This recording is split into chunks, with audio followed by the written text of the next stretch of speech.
बच्चों का भला कर सकती हैं। तो इन संस्थाओं में दिल खोल के दान दीजिए, इनका सहयोग करिए और इनसे फिर अपने बच्चों को आगे बढ़ाइए।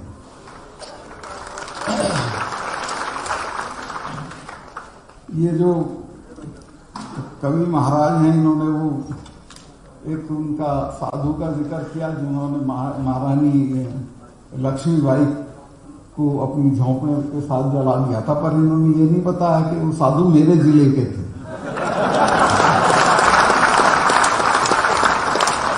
और अब तक वहां भी उनका जन्मदिन नहीं मनाएंगे। जिस दिन गए तब मैंने तय किया, वहां के लड़का था एक आया हुआ इनके साथ, मैं कहा हर साल उनका जन्मदिन मनाओ, मैं आऊंगा उसमें, क्योंकि उसने बहुत बड़ा काम किया। दूसरा, मैं जो आजकल इशू है किसानों वाला, उस पर तो बोलूंगा तो कंट्रोवर्सी हो जाएगी। ये अखबार वाले ऐसा कर देते हैं कि मैं 2 हफ्ते तक ये इंतजार करता हूं कि दिल्ली से कोई टेलीफोन और हालांकि गवर्नर को हटाया नहीं जा सकता, फिर भी जो मेरे शुभ चिंतक हैं वो इस तलाश में रहते हैं कि ये कुछ बोले और ये हटे। इस पे लिख देते हैं फेसबुक पे कि गवर्नर साहब जब इतना आप महसूस कर रहे हो तो आप इस्तीफा क्यों नहीं देते। मैं कहा भाई आपके पिताजी ने बनाया था मुझे जिसने बनाया था, ना तो मैं वोट से बना, मुझे बनाया था दिल्ली में 2-3 बड़े लोग हैं उन्होंने, और मैं उनकी इच्छा के विरुद्ध बोल रहा हूं, तो ये तो मैं जान के बोल ही रहा हूं कि उनको दिक्कत होगी। वो जिस दिन मुझे कह देंगे कि हमें दिक्कतें छोड़ दो, मैं 1 भी मिनट नहीं लगाऊंगा। और पहले दिन जब मैं किसानों के पक्ष में बोला तो एक तय करके बोला था मैं फौरन छोड़ दूंगा और किसानों के धरने पे आके बैठ जाऊंगा। देश में इतना बड़ा आंदोलन आज तक नहीं चला जिसमें 600 लोग शहीद हो गए।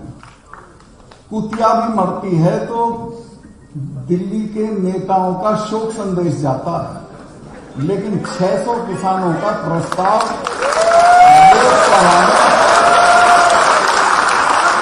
पास नहीं हुआ।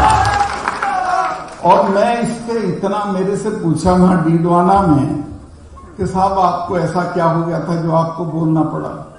मैं कहा मैं इस बात से बहुत आहत हूं कि 600 लोग, अभी कहीं एक्सीडेंट हुआ, आग लगी कल उसमें महाराष्ट्र में, 5-7 लोग मरे उसमें, लेकिन दिल्ली से प्रस्ताव आ गया उनके पक्ष में। हमारे 600 लोग मरे, उस पर कोई नहीं बोला। संसद में कोई हमारे वर्गों के लोग जहां हैं वो भी खड़े नहीं हुए प्रस्ताव पास करवाने के लिए।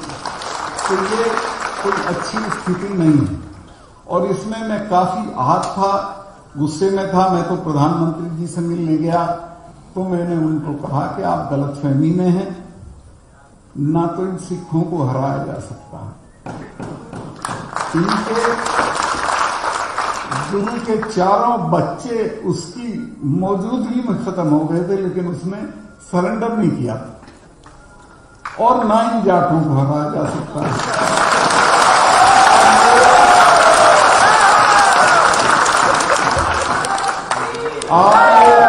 आप ये सोचते हो कि ऐसे ही चले जाएंगे, इनको कुछ ले दे के भेज दो और दो काम मत करना। एक तो इन पे बल प्रयोग मत करना, दूसरे इनको खाली हाथ मत भेजना, चूंकि भूलते भी नहीं है। 300 साल तक नहीं भूलते हैं। मिसेस गांधी ने जब अकाल तख्त तोड़ा तो उसके बाद उसने अपने फार्म हाउस पे महामृत्युंजय का यज्ञ करवाया। मुझे अरुण नेहरू मेरे अच्छे दोस्त थे, उन्होंने बताया कि सत्पाल भाई, मैंने कहा कि फूफी तुम तो ये मानती नहीं थी, ये क्यों कर रही हो? तो उसने कहा तुझे पता नहीं है, ये जो अकाल तख्त तोड़ा है जिनका, ये तो 600 साल भी नहीं भूलते। मैं श्योर हूं कि ये मुझे मारेंगे। मैंने इंदिरा जी को ये इल्हाम था कि मारेंगे और उन्होंने मारा। जनरल वैद्या को उन्होंने पूना में जाके मारा जनरल डायर को लंदन में जाके मारा। तो मैंने ये कहा कि इन कौमों की पेशेंस का टेस्ट मत लो। परसों के एक डिस्कशन में 2 जनरल्स ने कहा कि इस किसान आंदोलन का असर भारत की सेनाओं के ऊपर भी पड़ रहा है। कुछ भी हो सकता है। आज आप ताकत में हो, घमंड में सब कर रहे हो, लेकिन आपको ये पता नहीं इसके क्या क्या नतीजे हो सकते हैं।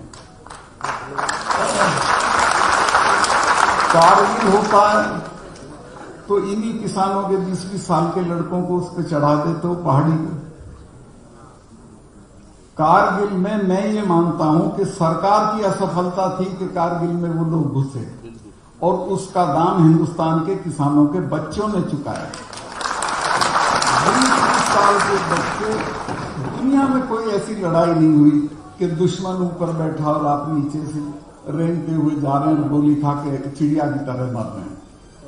तो ये जो है, ये अन्याय हमारे ही साथ होता है, लेकिन इसमें किसी ना किसी दिन लोग रिएक्ट कर जाते हैं। मैं नहीं चाहता कि कोई ऐसा दिन आए जब ये किसान लोग रिएक्ट कर। अभी तो किसानों ने एक कंकड़ भी नहीं मारी है किसी को। वो जो कहते हैं कि लाल किले वाली घटना, उसका किसान आंदोलन से कोई ताल्लुक नहीं।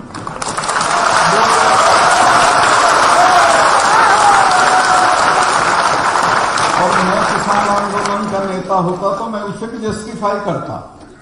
किसान लाल किले पे झंडा फहराने का अधिकार सिर्फ प्रधानमंत्री को है, लेकिन उसके बाद अगर किसी को है तो आप जानते होंगे कि आपके तो गीतों में, बातों में, किस्सों में लाल किला ले लिया, लाल किला लेंगे, ये आता है। भरतपुर माने लाल किला।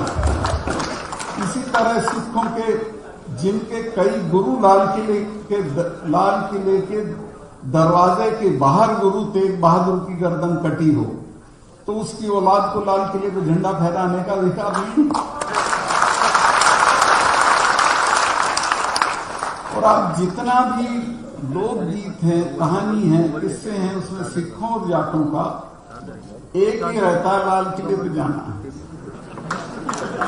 जब चौधरी साहब की पार्टी हरियाणा में बिल्कुल नहीं थी और देवीलाल जी के पास में और बागड़ी जी गए और हमने कहा चौधरी साहब पार्टी ज्वाइन कर लो। उन्होंने कहा नहीं, काहे की पार्टी है तुम्हारी, मैं नहीं ज्वाइन करता। मैंने एक मीटिंग चौधरी साहब की कराई बड़ी भिवानी में, 1 लाख आदमी था, और मैंने उसमें कहा कि अगर आप साथ दे दोगे तो 6 महीने में चौधरी चरण सिंह को लाल किले पे चढ़ा देंगे। आप मेरा यकीन करें,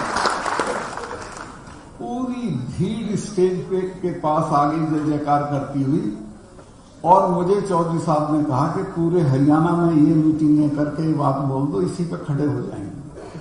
आप हैरत करोगे कि हरियाणा में लोक दल इसी बात पे खड़ा हो गया कि लाल किले पे चरण सिंह को चढ़ा।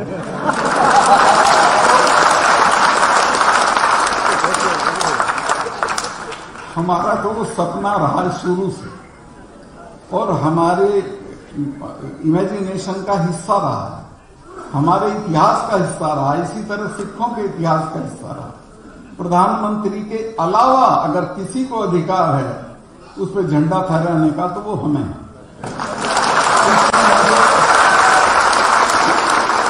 कोई शर्मिंदगी का एहसास नहीं होता अगर हमारा कोई लड़का लाल किले पे झंडा फहराया है। उस जगह तो नहीं फहराया जहां प्राइम मिनिस्टर ने फहराया था। एक तरफ एक खंबा था, उस पर टांग दिया था और तुमने ऐसा बना दिया कि जिससे बड़ा खतरनाक काम हो गया, देशद्रोह का काम हो गया।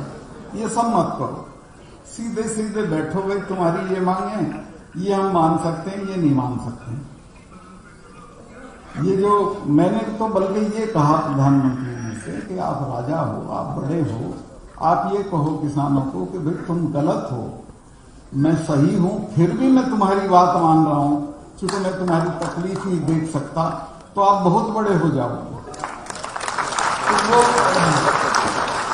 मैं नहीं बताता उन्होंने क्या कहा, कैसे रिएक्ट किया, लेकिन मैं ये बता सकता हूं कि ये भी मैंने कहा कि ये सिर्फ एमएसपी आप मान लें, ये तीनों कानून तो सुप्रीम कोर्ट ने रोक रखे हैं, सिर्फ एमएसपी मान लो तो ये मसला हल हो जाएगा, लेकिन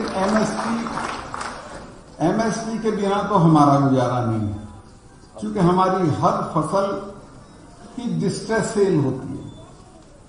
हम बोने चलते एक दाम होता है, काटने चलते दूसरा दाम होता है, और एमएसपी से नीचे दाम मिलता है हर फसल का हर साल। उसके बिना तो किसान नहीं मानेंगे, उसको ये देना नहीं चाहते। उसका कारण मैं आपको बताना नहीं चाहता, आप जानते होंगे। इसमें किसी का नुकसान होता है एमएसपी लागू हो जाने से।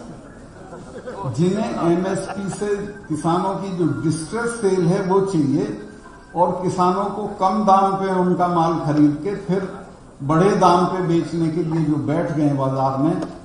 एक अडानी का तो 500 एकड़ में गोदाम बन गया उसमें पानीपत में, जब तक पार्लियामेंट में कानून भी पास नहीं हुआ। तो आपने बताया उसको क्या फायदा होगा अगर एमएसपी हट गई। पर मैं आपको लिख के दे रहा हूं कि सरकार और नौ सरकार एमएसपी रहेगी, एमएसपी कानून बनेगी और एमएसपी को कानूनी जामा पहनाया जाएगा। आज ये स्थिति है कि हरियाणा के किसी गांव में चीफ मिनिस्टर हेलीकॉप्टर नहीं उतार सकता, पश्चिमी यूपी के किसी गांव में हमारा मिनिस्टर नहीं जा सकता, रिश्तेदारी में भी नहीं जा सकता, गम में भी नहीं जा सकता। तो मुझे बताओ कि फिर दिल्ली में राज करने का आपका क्या फायदा है? जीत करके बैठ गए हो आप। आप बैठाओ, सामने बात करो, आपकी कोई बेइज्जती नहीं है। आपके किसान हैं, इतने बुरे हाल में रहते हैं, इतने बुरे हाल में खेती करते हैं, उनकी एक छोटी सी बात मान लो, क्या बिगड़ जाएगा आपका? और माननी पड़ेगी, ऐसा नहीं कि आपका काम चल जाए।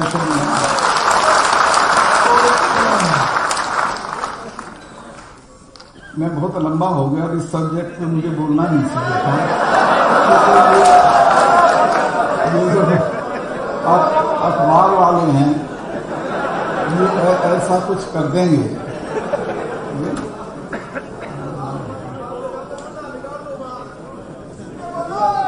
एक मैं ये कहना चाह रहा हूं कि एजुकेशन का देश में ये हाल है। मैं मिनिस्टर रहा हूं पार्लियामेंट्री अफेयर्स का।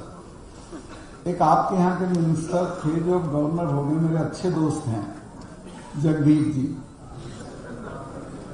वो मेरे नीचे डिप्टी मिनिस्टर थे। मैं वीपी सिंह का स्टेट मिनिस्टर था और वो डिप्टी मिनिस्टर थे। तो वो मेरे पास एक दिन आए कि अरे मेरा महकमा बदलवा दो। मैं कहा क्यों? कहने लगे मैं जाता हूं तो चौधरी लोग कहते हैं जी क्या महकमा है ये? पार्लियामेंट्री अफेयर्स था वो। मेरे लोगों की तो समझ में नहीं आता क्या है। तो मैंने कहा जनवरी में गारंटीड बदलवा दूंगा, और सरकारी चली गई नवंबर में।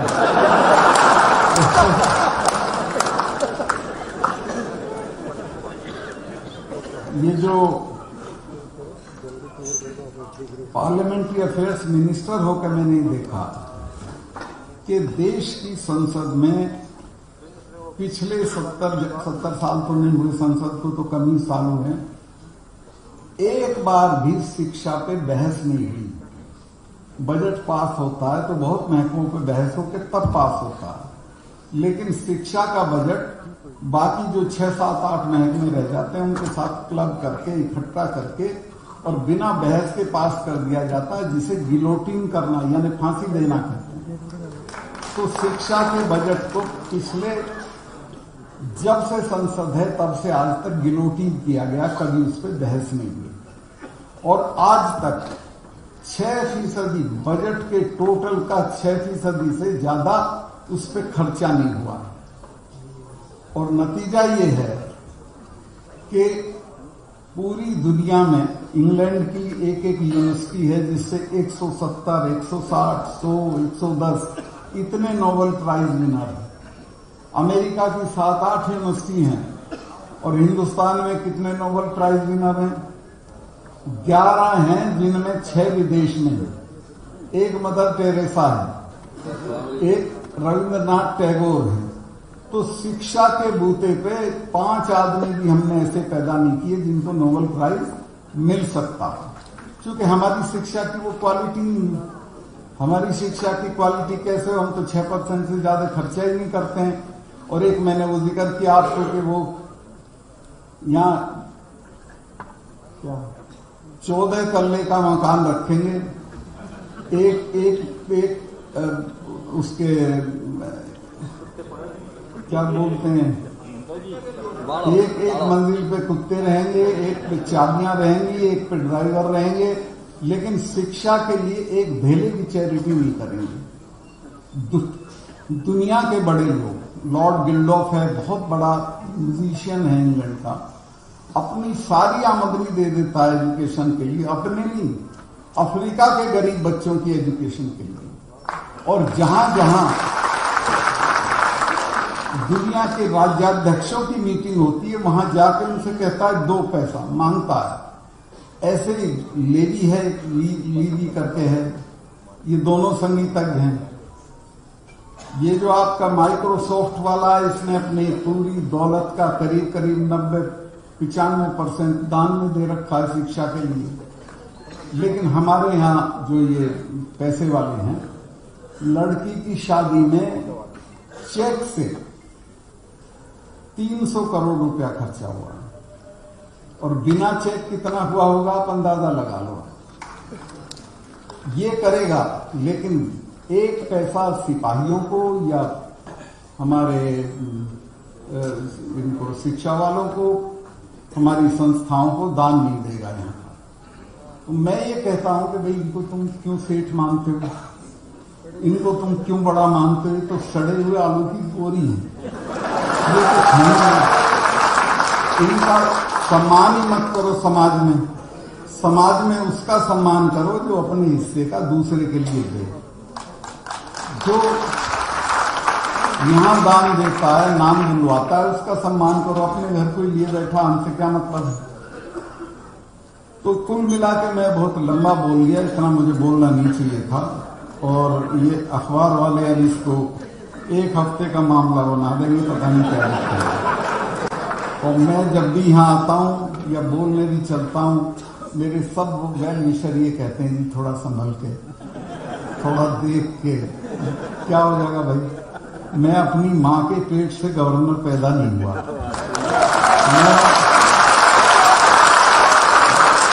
मेरे पास जो है उसे खोने के लिए हर वक्त तैयार रहता हूं। लेकिन मैं अपनी आत्मा, अपना सोच, अपने कमिटमेंट को कभी नहीं छोड़ सकता। चौधरी चरण सिंह जी, मैं उनके सानिध्य में क्या, मैं तो कहूं उनके चरणों में बैठ के काम किया। एक ही बात कहते थे, उनकी बहुत सारी बातें जो याद रखनी चाहिए, लेकिन वो ये कहते थे कि अपने वर्गों के सवाल पे कभी समझौता मत करो। अपने वर्गों के सवाल पे जो तुम्हारे पास हो उसे छोड़ने के लिए तैयार रहो, लेकिन समझौता मत करो। बहुत सी उनकी कोशिशें एक हैं, वो कहते हैं कि दिल्ली, एक किसान को एक निगाह अपने खेत पे और एक दिल्ली पर रखनी चाहिए। दिल्ली का रास्ता खेत से होके जाता है। तो बहुत बातें थी जिसमें ये खास थी कि अपने वर्गों के हितों पे कभी कोई समझौता मत करो। तो मेरा भी वही एटीट्यूड है कि मैं कुछ भी छोड़ सकता हूं, लेकिन मैं ये नहीं देख सकता कि किसानों के साथ जुल्म हो रहा हो, वो हराए जा रहे हैं, उन्हें घुराया जा रहा हो और हम अपना पद लिए बैठे रहे। तो इससे बड़ी लानत की कोई बात नहीं है। टिकैत का लड़का जिस रात रोया है, रोते कई हजार आदमी उसके घेर पे पहुंच गया। और अगले दिन वहां पंचायत थी। मैंने 11 बजे रात को किसी बड़े नेता को जगा के कहा कि मेरा हाथ जोड़ के निवेदन है कि इसको आज मत गिरफ्तार करो। वो मेरे से सहमत थे। उन्होंने कहा कि हाँ, कल की पंचायत में हिंसा हो जाएगी। मैं कहा हिंसा नहीं चाहते हो तो? उन्होंने कहा तुम सॉर्ट आउट करो इसको। मैं कहा मैं कर दूंगा, मेरी एक शर्त है कि क्या कि इसको आज मत गिरफ्तार करो, कल कर लेना। आज ये जो रोया है इसका असर चला गया नीचे तक। सबसे पहले जींद जिले के लोग सड़क पे आए, तो ये पता नहीं कहां तक बात जाएगी। तो वो मैं उनका धन्यवाद करता हूं, 1 मिनट में मान गए। उन्होंने कहा मैं भी सब फोर्सेस को वापस बुलाता हूं, तुम उसको को मेरे से बात कर ले। उसने फौरन फोन किया, बात होगी। उन्होंने कहा अपने भाई को कहना पंचायत में कोई हिंसा नहीं होगी। उसने कहा कि मेरी गारंटी नहीं होगी, और वो बाहर है, उस दिन से आज तक गिरफ्तार तो नहीं हुए। तो असली बात यह है कि जो ऐसे मौके होते हैं उनको अवॉइड किया जाता है। सरकार में भी ऐसे लोग हैं जो किसानों के पक्ष के हैं, ऐसा नहीं है कि नहीं ऐसा, लेकिन एक आध आदमी के सर में ताकत इतनी घुस गई है कि उसको जमीन नहीं दिखती। लेकिन हमारे गांव में कहते हैं कि घमंड तो रावण का नहीं रहा। किसी ना किसी दिन ये बात समझ में आ जाएगी कि ये गलत है, और मुझे लग रहा है बहुत जल्दी आ जाएगी ये बात समझ में। और किसान दिल्ली से हार के नहीं आएंगे, उन्होंने भी तय कर रखा है कि हम इस काम को पूरा ही करके जाएंगे। 1 साल लगे, 2 साल लगे, 3 साल लगे, 4 साल लगे, वो जीत के आएंगे, कामयाब होके आएंगे, चूंकि वो अपने लिए नहीं लड़ रहे हैं। एक और दिलचस्प बात बताता हूं देश की। यहां ये प्रचार होता है तो 3 स्टेट का झगड़ा है सिर्फ, पंजाब, राजस्थान और हरियाणा का कुछ नहीं, पंजाब, हरियाणा, राजस्थान का कुछ टुकड़ा और वेस्टर्न यूपी का कुछ टुकड़ा। वो गलत फहमी में है। जब ये किसानों ने बंद की कॉल दी तो मैं उसके अगले दिन मेघालय गया था, तो मैंने पता किया तो उन्होंने कहा यहाँ के किसान भी बंद कर रहे थे। आप अंदाज लगाओ, जब मेघालय का किसान भी इनके साथ है तो देश में अकेले कैसे हैं। ग्वालियर से मुझे किसान जो मेरे जानने वाले हैं उनके फोन आए कि हम आ तो सकते नहीं हैं यहाँ, लेकिन आप ये बता देना कि हम इनके साथ हैं। तो ये बहुत बड़ा आंदोलन है, इतना बड़ा आंदोलन कभी हुआ नहीं है। और मीर साहब, ये पैसे तो आते जाते हैं, इनकी मदद करो और इनके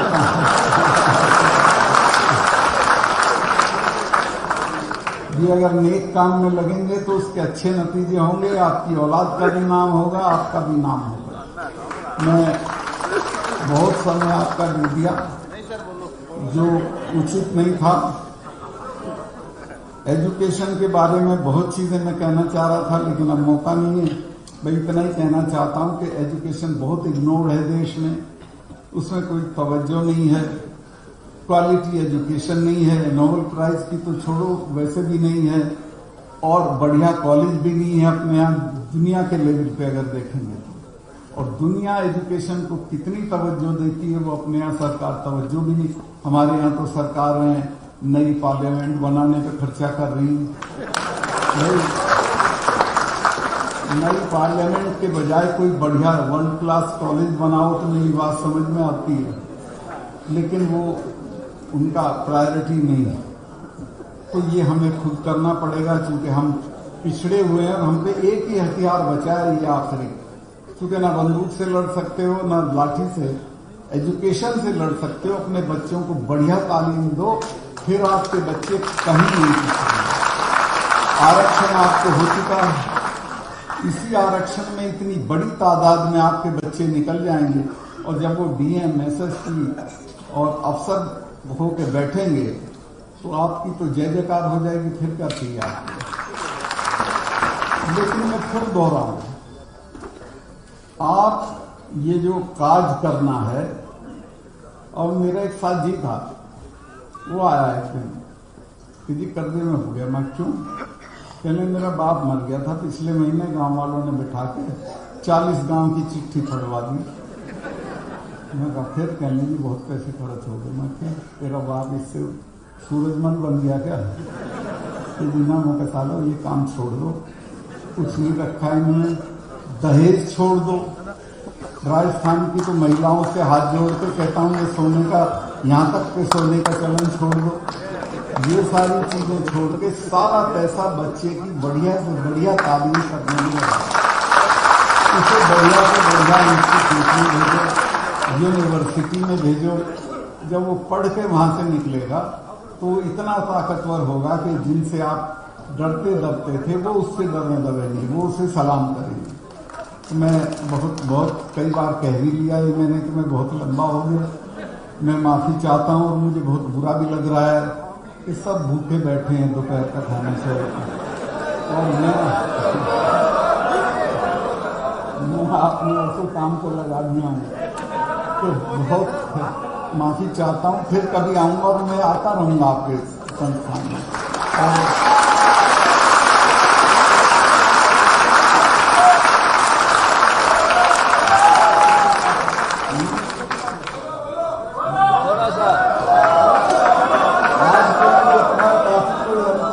फिर आऊंगा, ठीक है। और अगली बार शायद मैं गवर्नर ना रहूं और फिर से बोलूंगा।